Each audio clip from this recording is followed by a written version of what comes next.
रही है कि यार रीट में सिलेक्शन नहीं हुआ तो क्या होगा, मैं तो बेरोजगार हूं, मैं मर जाऊंगा, क्या होगा, घर वाले क्या कहेंगे, भाई क्या कहेंगे, जीजा जी क्या कहेंगे। गुरुजी मैं पढ़ा हुआ जल्दी भूल जाता हूँ, कहीं ज्यादा पढ़ने से मैं गजनी तो नहीं बन गया। कई बार क्या होता है, ज्यादा पढ़ते हैं, जो बच्चा 8, 10, 12 घंटे पढ़ता है ना, तो उसे ऐसा लगने लग जाता है यार मेरे कुछ भी याद नहीं है। सबके साथ होता है ऐसा, आपके साथ भी ऐसा हो रहा है अगर आप ज्यादा पढ़ रहे हो। कई बार कई बच्चा एक चीज पढ़ता है, बोलो रबिन एक बार बता दो, वो भूले को नहीं, पूरे दिन में जन बात ही एक पढ़ी है तो बाप भूलो क्या फैलता। अब थे पूरे दिन में एक ही बात पढ़ो, या पूरे दिन में थे एक ही बात पढ़ो, या पढ़ लियो कि भाई इबादत खाने की स्थापना जो हुई थी वो 75 में हुई थी, 1575। यानी पूरे दिन में आपने मटर गश्ती की, कोई काम नहीं किया, सिर्फ एक लाइन पढ़ी कि इबादत खाने की स्थापना 1575। तो भाई कैसे भूल जाओगे इस चीज को, आपने पढ़ी एक ही चीज है, ऐसे सिलेक्शन थोड़ी होगा। अब अगर आपने पूरा अकबर पूरे एक ही दिन में पढ़ा, इतना बड़ा चैप्टर, तो आपका दिमाग होगा यार कुछ याद हुआ है कि नहीं हुआ है। हर किसी के साथ होगा ऐसा।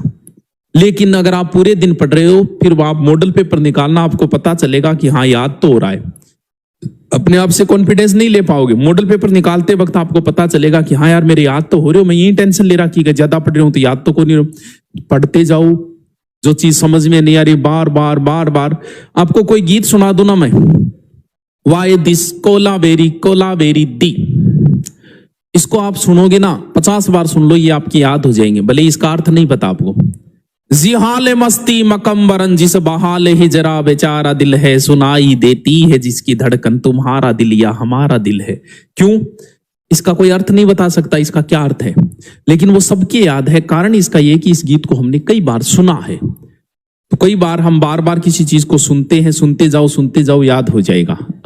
पढ़ते जाओ ऑटोमेटिक धीरे धीरे याद हो जाएगा। गजनी कौन बने तू चिंता ना कर। इस दुनिया की जितनी भी किताबें हैं वो सारी किताबें एक जगह इकट्ठी कर दी जाएगी, और उतनी किताबें भी एक दिमाग हमारा याद रख सकता है। हमारे दिमाग का इतना पावर है। लोग कहते हैं ना कि पागल हो जाता है पढ़ने से पागल नहीं होता, बोधरेशन से पागल होता है आदमी। अन्य तनाव से, जैसे रीट की एग्जाम नजदीक आ रही है, वो रीट के एग्जाम की पढ़ने से पागल नहीं हो रहा है। वो उसका दिमाग खराब जो होता है, उसमें अलग अलग भावना आती है ना, वो पढ़ने से नहीं आ रही है, उसके एक्स्ट्रा प्रेशर से आ रही है कि यार रीट में सिलेक्शन नहीं हुआ तो क्या होगा, मैं तो बेरोजगार हूं, मैं मर जाऊंगा, क्या होगा, घर वाले क्या कहेंगे, भाई क्या कहेंगे, जीजा जी क्या कहेंगे। उस प्रेशर की वजह से वो पागल हो रहा है, ना कि वो पढ़ने की वजह से पागल हो रहा है। पढ़ने की वजह से आदमी कभी पागल नहीं होता है।